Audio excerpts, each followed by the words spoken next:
Salam sejahtera Malaysia, terima kasih kerana menonton video-video dalam channel ini. Sebelum kita mula, jangan lupa untuk tekan tombol subscribe, share, like dan komen. Let's go!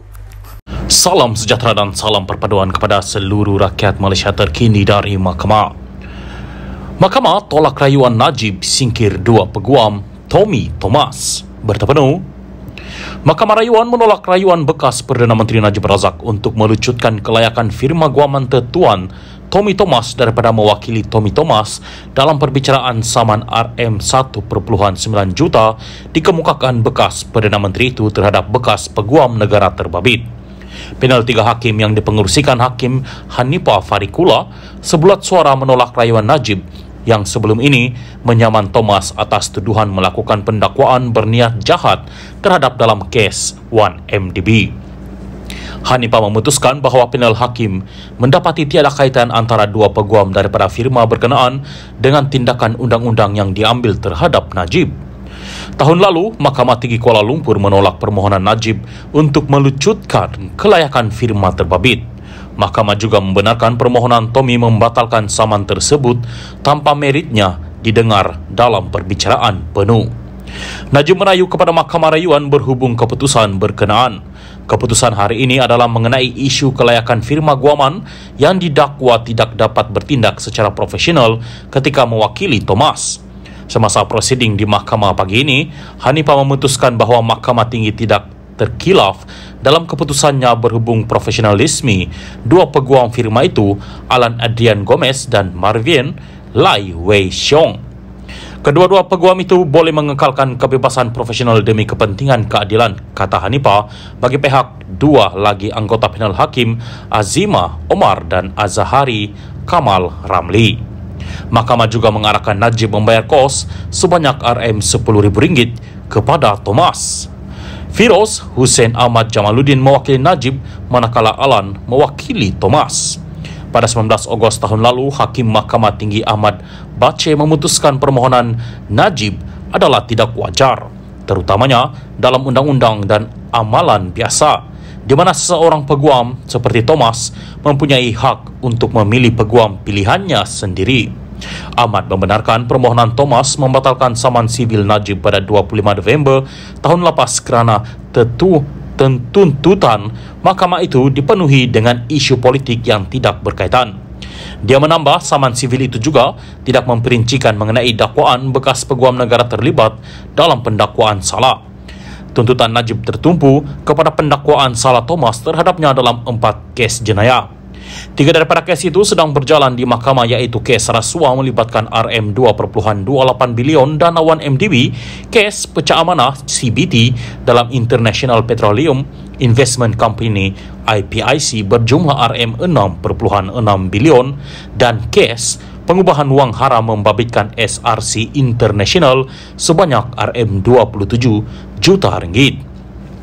Kes keempat ialah kes audit 1MDB yang mana Mahkamah Tinggi di Kuala Lumpur telah membenarkan Najib dibebaskan sepenuhnya. Pihak pendakwaan bagaimanapun membawa ke Mahkamah Rayuan untuk membatalkan keputusan tersebut. Saman sivil ini bagaimanapun bukan berkenaan kes rasuah RM42 juta, kes berasingan dengan kes pengubahan wang haram RM27 juta SRC yang mana Najib sedang menjalani hukuman penjara 12 tahun. Salam sejahtera dan salam perpaduan kepada seluruh rakyat Malaysia terkini dari Mahkamah. Hakim 1MDB dedah pernah jadi rakan kongsi bersama Jasmine Low. Berita penuh, Hakim Mahkamah Tinggi Kuala Lumpur Colin Lawrence Square mendedahkan bahawa dia pernah menjadi rakan kongsi bersama dengan peguam Jasmine Low yang dikaitkan dengan skandal 1MDB di sebuah firma guaman antara 10 hingga 15 tahun lalu. Hakim itu bagaimanapun berkata Low meninggalkan firma guaman Zain & Co antara 10 hingga 15 tahun lalu. Ini adalah semasa Square masih menjadi seorang peguam dan sebelum dia dilantik menjadi pesuruh jaya kehakiman. Dia membuat pendedahan itu semasa perbicaraan kes rasuah RM2.28 bilion 1MDB terhadap bekas Perdana Menteri Najib Razak petang ini. Square membuat pendedahan itu apabila peguam bela tertuduh Muhammad Syafiee Abdullah menyoal pasukan pendakwaan jika mereka akan memanggil Loh untuk memberi keterangan dalam perbicaraan tersebut. Timbalan pendakwa raya Ahmad Akram Gharib memaklumkan mahkamah bahawa Jabatan Peguam Negara AGC belum melihat sebarang kenyataan yang dirakamkan oleh pihak berkuasa Malaysia daripadanya dan tidak mempunyai sebarang arahan jika dia akan menjadi saksi pendakwaan dalam perbicaraan 1MDB sekarang. Memandangkan isu Jasmine Loh dibangkitkan adalah wajar pada ketika ini, saya mendedahkan bahawa individu yang sama itu dan saya sendiri adalah rakan kongsi dalam firma guaman ketika saya menjadi peguam. Firma itu adalah Zain & Co, sebuah firma bersaiz sederhana. Ia sudah bertahun-tahun dahulu, sekitar 10 hingga 15 tahun yang lalu. Saya tidak ingat dia telah meninggalkan firma guaman itu, kata Square. Adalah menjadi amalan undang-undang standard bagi hakim bicara untuk mendedahkan perkara seperti ini demi kepentingan ketelusan dalam pentadbiran keadilan, katanya.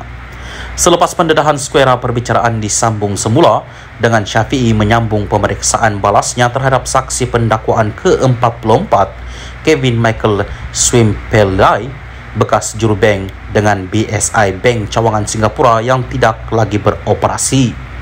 Pada 12 Julai lalu, Menteri Dalam Negeri Saifuddin Nasution Ismail mendedahkan dalam sidang akbar bahawa Loh menyerah diri kepada pihak berkuasa Malaysia selepas berada di luar selama bertahun-tahun. Sehari kemudian, melalui peguamnya dari firma guaman Amren Bond, bekas eksekutif 1MDB yang baru ditangkap itu berkata bahawa dia mahu membantu pihak berkuasa dalam mempercepatkan usaha pemulihan aset berkaitan skandal berkenaan. Bekas Menteri Keuangan Najib berdepan 4 pertuduhan salah guna kuasa dan 21 pertuduhan pengubahan wang haram membabitkan RM2.28 bilion daripada 1MDB, sebuah dana kekayaan negara Malaysia yang dimiliki sepenuhnya oleh Menteri Keuangan diperbadankan MOF Inc. Bagi 4 pertuduhan salah guna kuasa, bekas ahli Parlimen Pekan itu didakwa melakukan kesalahan itu di Am Islamic Bank Berhad Cawangan Jalan Raja Chulan di Bukit Kelon, Kuala Lumpur antara 24 Februari 2011 dan 19 Disember 2014. Bagi 21 pertuduhan pengubahan wang haram, tertuduh didakwa melakukan kesalahan itu di bank sama antara 22 Mac 2013 dan 30 Ogos 2013.